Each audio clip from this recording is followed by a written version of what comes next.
Hi friends, ഞാൻ നിങ്ങളോടൊപ്പം പുണ്യവെള്ളം സാന്നിധ്യം. ഹെൽത്ത് ഇൻഷുറൻസുമായിട്ട് ബന്ധപ്പെട്ടുള്ള കുറച്ച് കാര്യങ്ങളാണ് നമ്മളിവിടെ ചർച്ച ചെയ്യാൻ ഉദ്ദേശിക്കുന്നത്. ഹെൽത്ത് ഇൻഷുറൻസ് വലിയ തോതിലുള്ള ഉയർന്ന തോതിലുള്ള പ്രീമിയമാണ് ഇപ്പോൾ പല കമ്പനികളും ഈടാക്കുന്നത്. പ്രത്യേകിച്ചും മുതിർന്ന പൗരന്മാർക്ക് 35 മുതൽ 50,000 രൂപ വരേക്കാണ് ഒരു വർഷം പ്രീമിയം ഈടാക്കുന്നത്, കുടുംബത്തിനടക്കം. അപ്പോൾ ഇതൊക്കെ പറഞ്ഞാൽ വലിയ തുകയാണ്. കാരണം ഈ കോവിഡിൻ്റെ കാലത്തിന് ശേഷം ആളുകൾക്ക് ഒരു ചിന്തയിലൊരു മാറ്റം ഉണ്ടായി. കോവിഡിന് ശേഷം ഈ വലിയ തോതിലുള്ള ചിലവുകൾ വരുമ്പോൾ ഈ ചിലവുകൾ കുടുംബത്തിന് അത് ചിലപ്പോൾ താങ്ങാനാവുന്നതിലും അധികമായിരിക്കും. അപ്പോൾ കുടുംബത്തിന് നമ്മൾ നേരത്തെ പറയാറുള്ള പോലെ മറ്റുള്ളവരുടെ മുന്നിൽ കൈ നീട്ടേണ്ടി വരും.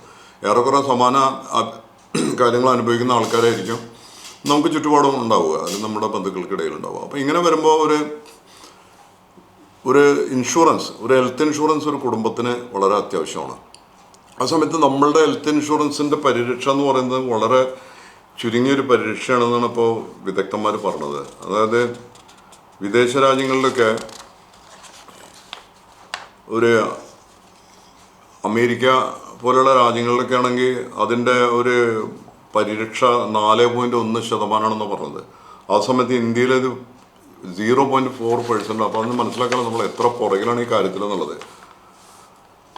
അതേസമയത്ത് ഹെൽത്ത് ഇൻഷുറൻസിൽ GST വളരെ വർദ്ധിപ്പിക്കുകയും ചെയ്തിട്ടുണ്ട്. GST 18% ഈടാക്കുന്നത് ഇങ്ങനെയുള്ള കാര്യങ്ങൾക്ക്. അത് ആഡംബര GSTയേക്കാൾ കൂടുതലാണ്.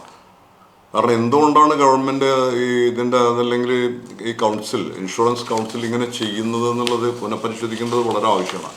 അത് പലരും ഇതിനെക്കുറിച്ചിട്ടുള്ള പരാതികൾ നിരന്തരം ഉന്നയിക്കുന്നുണ്ടെങ്കിലും GST ഇൻഷുറൻസ് കൗൺസിൽ ഒക്കെ ഇതിൻ്റെ യോഗം ചേർന്നിട്ടുണ്ടെങ്കിലും ഈ കാര്യത്തിൽ ഗവൺമെൻറ്റിന് കാര്യമായിട്ട് ഒന്നും ചെയ്യാൻ കഴിഞ്ഞിട്ടില്ല എന്നുള്ളതാണ്. കാരണം ഗവൺമെൻറ്റിൻ്റെ കാര്യത്തിൽ ശ്രദ്ധിക്കുന്നില്ല. ഒരു കുടുംബം, ഒരു ശരാശരി കുടുംബമാണെന്നുണ്ടെങ്കിൽ ഒരു ഇൻഷുറൻസ് എടുക്കാനുള്ള കാശ് എന്ന് പറയുമ്പോൾ 25,000-35,000 ഒക്കെ ഒരു കുടുംബത്തിൻ്റെ വർഷം വരെ. ഈ കാശ് അത്രയും അങ്ങോട്ട് വെറുതെ കൊടുക്കാന്നുള്ളതാണ് ഒരു തരത്തിൽ ചിന്തിച്ചാൽ നമുക്ക് മനസ്സിലാവുന്നത്. കാര്യമായിട്ട് അവരൊന്നും കൊടുക്കുന്നില്ല. കാരണം എന്താണെന്ന് വെച്ചാൽ ഹെൽത്ത് ഇൻഷുറൻസ് എന്ന് പറഞ്ഞാൽ കിടന്ന് ചികിത്സിച്ചാൽ മാത്രമേ ഇന്ത്യയിൽ ഇൻഷുറൻസ് എന്തെങ്കിലും കൊടുക്കുള്ളൂ. അഡ്മിറ്റായിട്ടുള്ള ഒരു പേഷ്യൻറ്റ് മാത്രമാണ് കൊടുക്കുന്നത്. അപ്പോൾ 1-2 ലക്ഷം എന്തെങ്കിലും സർജറിക്കോ കാര്യങ്ങൾക്കോ വരികയാണെങ്കിൽ ആ കാശ് മാത്രമാണ് കൊടുക്കുന്നത്. അതും പലപ്പോഴും കിട്ടുന്നില്ല എന്നാണ് ആളുകളുടെ പൊതുവായിട്ടുള്ളൊരു അഭിപ്രായം.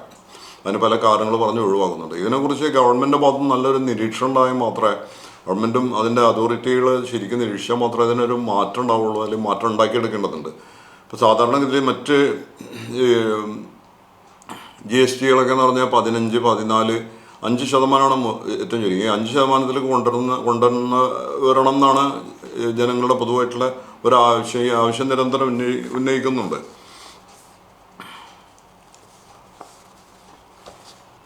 ഈ സ്വകാര്യ പൊതുമേഖലകളിലായിട്ട് ഇപ്പോൾ ICICI ഉണ്ട്, അതുപോലെ ടാറ്റയുടെ ഇൻഷുറൻസ് ഉണ്ട്, പിന്നെ അതുപോലെ തന്നെ LICയുടെ ഇൻഷുറൻസ് ഉണ്ട്. ഇങ്ങനെ കുറേ ഇൻഷുറൻസ് കമ്പനികളുണ്ട്. ഈ ഇൻഷുറൻസ് കമ്പനികളൊക്കെ പൊതുമേഖലയിലുള്ളതും പ്രൈവറ്റിലുള്ളതും ഒക്കെ ആയിട്ട് നിരവധി ഉണ്ട്. ഇവരൊക്കെ തന്നെ ഉയർന്ന പ്രീമിയമാണ് ഈടാക്കുന്നത്. താരതമ്യേന ടാറ്റയുടെ കുറച്ച് കുറവാണ്. താരതമ്യേന കുറച്ച് കുറവായിട്ടാണ് നമ്മളുടെ ഒരു ഇതിൽ നിന്ന് മനസ്സിലാക്കിയിട്ടുള്ളത്. പക്ഷേ ഇങ്ങനെ നോക്കിക്കഴിഞ്ഞാലും ഈ ഇൻഷുറൻസ് എന്ന് പറയുമ്പോൾ അത് വലിയ ഒരു തുകയായിട്ടാണ് അത് കിടക്കുന്നത്. അപ്പോൾ ഈ ഒരു തുക സാധാരണക്കാർക്ക് താങ്ങാൻ പറ്റാത്തതുകൊണ്ട് കോവിഡ് കാലത്ത് കുറേ പേരൊക്കെ ചെയ്തിരുന്നെങ്കിലും പലർക്കും ഇപ്പോൾ പോളിസി തുടർന്ന് അടയ്ക്കാൻ കഴിയുന്നില്ല. കാരണം 35,000, 40,000, മുതിർന്ന പൗരന്മാർക്കാണ് 50,000 വരെ ഒരു കുടുംബത്തിന് കൊടുക്കേണ്ടി വരിക എന്ന് പറയുമ്പോൾ അത്രയും കാശ് താങ്ങാൻ ഇതില്ലാത്ത സാധാരണക്കാരായിട്ടുള്ള ആളുകളാണ് കൂടുതലും. അപ്പോൾ ഇവർക്ക് എങ്ങനെ ഒരു ഇൻഷുറൻസ് പരിരക്ഷ കിട്ടും? മാത്രമല്ല, ഇൻഷുറൻസ് ഒരിക്കൽ മുടങ്ങിക്കഴിഞ്ഞാൽ പിന്നീട് വീണ്ടും ഇൻഷുറൻസ് കണ്ടിന്യൂ ചെയ്യണമെങ്കിൽ പുതിയ മാനദണ്ഡങ്ങൾ വെച്ചിട്ട് ചെയ്യാൻ വേണ്ടിയിട്ട് മെഡിക്കൽ ഇത് നടത്തേണ്ടി വരും. പിന്നെ അത് മാത്രമല്ല, പുതുതായിട്ട് തുടങ്ങുമ്പോൾ പുതിയ ഇൻഷുറൻസിൻ്റെ പ്രീമിയം സ്വാഭാവികമായിട്ടും വളരെ കൂടും. ഉദാഹരണത്തിന് 18,000 രൂപയ്ക്ക് ഒരു ഇൻഷുറൻസ് അടച്ചു പോരുന്ന ഒരാളാണെന്നുണ്ട് ഒരു കുടുംബത്തിന്, ചെറിയൊരു കുടുംബത്തിന് 2-3 അംഗങ്ങളുള്ള ഒരു കുടുംബത്തിന്, അല്ലെങ്കിൽ ചിലപ്പോൾ 1-2 അംഗങ്ങൾ ഉണ്ടാവുള്ളൂ, കൂടുതൽ അംഗങ്ങൾ ഉൾപ്പെടുത്താൻ പറ്റില്ല. അപ്പോൾ അതിന് വേറെ ഇൻഷുറൻസ് എടുക്കാൻ പറയാം, അല്ലെങ്കിൽ വലിയ തോതിലുള്ള പ്രീമിയം വരും. അപ്പോൾ ഒരു 18,000 രൂപയ്ക്ക് അടച്ചു പോരുന്ന ഒരു ചെറിയ കുടുംബമാണെങ്കിൽ, 2-3 അംഗങ്ങളുള്ള ഒരു കുടുംബമാണെങ്കിൽ തന്നെ അത് അടവ് മുടങ്ങി കഴിഞ്ഞാൽ, നിർത്തി കഴിഞ്ഞാൽ പിന്നീട് അത് തുടങ്ങുമ്പോൾ ചിലപ്പോൾ 25,000 ആവശ്യപ്പെടും കമ്പനി, അല്ലെങ്കിൽ 30,000 ആവശ്യപ്പെടും. ഈ ഒരു അവസ്ഥയാണുള്ളത്. ഇതിങ്ങനെ വെറുതെ നേരത്തെ പറഞ്ഞ പോലെ വെറുതെ എല്ലാ വർഷവും ഇത്തരം കാശ് കൊടുത്തുകൊണ്ടിരിക്കുകയാണ് ഇവർക്ക്. പക്ഷെ അതിന് പ്രയോജനമൊന്നുമില്ല. അതിൽ മാറ്റങ്ങൾ വരുത്തേണ്ടതെന്ന് പറഞ്ഞു കഴിഞ്ഞാൽ ഈ ഡേ സർജറി പോലുള്ള ഈ കാര്യങ്ങൾ, അതുപോലെ തന്നെ ഈ കിടത്തി ചികിത്സ എന്നുള്ളത്. ഇപ്പോൾ നമ്മൾ വിദേശ രാജ്യങ്ങളിലൊക്കെ നോക്കുമ്പോൾ ഗൾഫിലൊക്കെ ഉള്ള ആൾക്കാർ, US മറ്റ് രാജ്യങ്ങളിലുള്ള ആൾക്കാരെന്ന് പറയുമ്പോൾ അവർക്കെല്ലാം അതിൻ്റെ ആനുകൂല്യങ്ങൾ വേണ്ട രീതിയിൽ കിട്ടുന്നുണ്ട്. ഒരു ക്ലിനിക്കിലോ ആശുപത്രിയിലോ പോയി കഴിഞ്ഞാൽ അവിടെ നമ്മൾ കാശടക്കേണ്ട കാര്യമില്ല. നമ്മളുടെ ഇൻഷുറൻസ് കാണിച്ചു കഴിഞ്ഞാൽ ആ ഇൻഷുറൻസിൻ്റെ കാർഡ് കാണിച്ചു കഴിഞ്ഞാൽ ആ ഇൻഷുറൻസിൽ നിന്ന് അവർ അതിൻ്റെ സ്വാഭാവിക വേണ്ട കാശ് റിഡീം ചെയ്തെടുക്കും. അത് അവർ ഡയറക്റ്റ് എടുത്തോളും. ഡയറക്റ്റ് ബില്ലിംഗ് ആണ്. അതുപോലെ തന്നെ മരുന്ന് മെഡിക്കൽ ഷോപ്പിൽ ചെന്നാലും അത് ഡയറക്റ്റ് ബില്ലിംഗ് ആണ്. എന്തെങ്കിലും വിവിധ ടെസ്റ്റുകൾ നടത്തിയിട്ടുണ്ടെങ്കിൽ കൊളസ്ട്രോളോ അല്ലെങ്കിൽ ഷുഗറോ പ്രഷറോ ഇതിനൊക്കെ ആയിട്ട് ബന്ധപ്പെട്ടുള്ള മറ്റു ടെസ്റ്റുകളോ ഏതെങ്കിലും വിധത്തിലുള്ള ടെസ്റ്റുകൾ നടത്തിയിട്ടുണ്ടെന്നുണ്ടെങ്കിൽ ഈ ടെസ്റ്റിനൊക്കെ ചിലപ്പോൾ യുഎയിലെ കാര്യം പറയണമെങ്കിൽ 900-1000 ദിർഹംസൊക്കെ വരും. നാട്ടിലാണെങ്കിൽ അതുപോലെ തന്നെ നാട്ടിൽ 10,000-20,000 ഒക്കെ ഒരു ടെസ്റ്റിനൊക്കെ വരാറുണ്ട്. അതിലും കൂടുതലും വരാറുണ്ട്. അപ്പോൾ ഇതിനൊന്നും ഒരു ആനുകൂല്യം കൂടെ കൊടുക്കുന്നില്ല. ഗൾഫിലാണെന്നുണ്ടെങ്കിൽ അത് കൃത്യമായിട്ട് കിട്ടും. അവർക്ക് ആ കാശ് ഈ ഡയറക്റ്റ് ഇൻഷുറൻസുകാരിൽ നിന്ന് ബില്ല് ചെയ്യാൻ ഈ ക്ലിനിക്കുകാർക്ക് കഴിയുന്നുണ്ട്, അല്ലെങ്കിൽ മെഡിക്കൽ ഷോപ്പുകാർക്ക് കഴിയുന്നുണ്ട്. അപ്പോൾ ഈ ഡോക്ടറെ കാണാൻ പോകണ അല്ലെങ്കിൽ മരുന്ന് വാങ്ങിക്കാൻ പോണ വ്യക്തി പോക്കറ്റിൽ കാശ് വിട്ട് പോകേണ്ട ആവശ്യമില്ല. അഥവാ അതിൻ്റെ ഒരു കോ ഇൻഷുറൻസ് ചെറിയ തോതിലുണ്ട് 10%, 15% അത് മാത്രമേ കൊടുക്കേണ്ട കാര്യമുള്ളൂ. ബാക്കി ഡയറക്റ്റ് ബില്ല് ചെയ്ത് പോകും. ഉദാഹരണത്തിന് ഇപ്പോൾ 1000 ദിർഹംസ് ചിലവായിട്ടുള്ള ഒരാൾക്കാണെങ്കിൽ അയാൾക്ക് 100 ദിർഹംസൊക്കെ കയ്യിൽ നിന്ന് പോകുള്ളൂ. അതും വെറുതെ ഡോക്ടറെ കണ്ട് ചെറിയ മരുന്ന് വാങ്ങിച്ചിട്ടുണ്ടെങ്കിൽ 10, 15, 20 അല്ലെങ്കിൽ 30 ദിർഹംസേ പോകുള്ളൂ. അതേ സമയത്ത് 600-700 ദിർഹംസിൻ്റെ ചിലവുണ്ടാവും. ആ സമയത്ത് നാട്ടിലാണെന്നെങ്കിൽ ഇതൊന്നും കിട്ടില്ല. നാട്ടിലാണെങ്കിൽ ഇത്ര ഇൻഷുറൻസുകൾ നമ്മൾ എത്ര രൂപയുടെ മരുന്ന് കൊടുത്താലും എത്ര ചികിത്സിച്ചാലും നമ്മൾ 30,000 രൂപ ഒരു കൊല്ലത്തിന് കൊടുക്കുന്നുണ്ടെങ്കിൽ പോലും ഒന്നും കിട്ടില്ല. അതിൻ്റെ കാരണം എന്താണ്? ഈ ആളുകളെ അഡ്മിറ്റ് ചെയ്തിട്ടില്ല.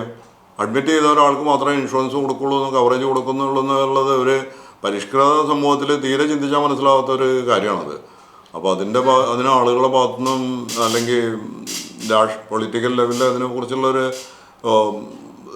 ചർച്ച ആവശ്യമാണ്. അതിനെക്കുറിച്ച് ഒരു സമരമോ അതല്ലെങ്കിൽ ഒരു പ്രതിഷേധങ്ങളോ ഉണ്ടായാൽ മാത്രമേ നമ്മുടെ നാട്ടിൽ അത് വ്യത്യാസം വരുള്ളൂ. ഏത് കാര്യത്തിനും നമ്മുടെ നാട്ടിൽ സമരം വേണം.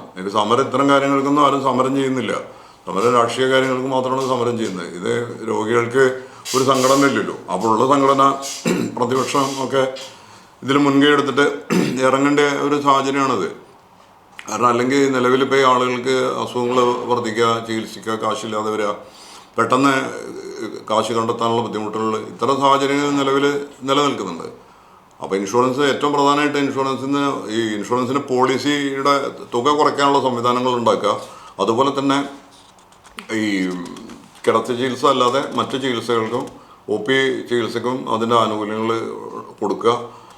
അതുപോലെ തന്നെ GST പരമാവധി ഒഴിവാക്കുക. GST എന്തിനാണ് അസുഖമുള്ള ആളുകളുടെ ചികിത്സയ്ക്ക് വേണ്ടി എന്തിനാണ് GST വാങ്ങിക്കുന്നുള്ളതെന്നുള്ളത് തീരെ മനസ്സിലാവുന്നില്ല. കാരണം അത് ഒരു ആഡംബരമോ അതല്ലെങ്കിൽ ഒരു സർവീസോ അതുകൊണ്ടൊരു ലാഭം കിട്ടേണ്ട കച്ചവടമല്ലല്ലോ. അപ്പോൾ എന്തിനാണ് അതിനൊരു GST? അസുഖമുള്ള ആൾക്കാരെങ്കിലും അതിൽ നിന്ന് ഒഴിവാക്കട്ടെ.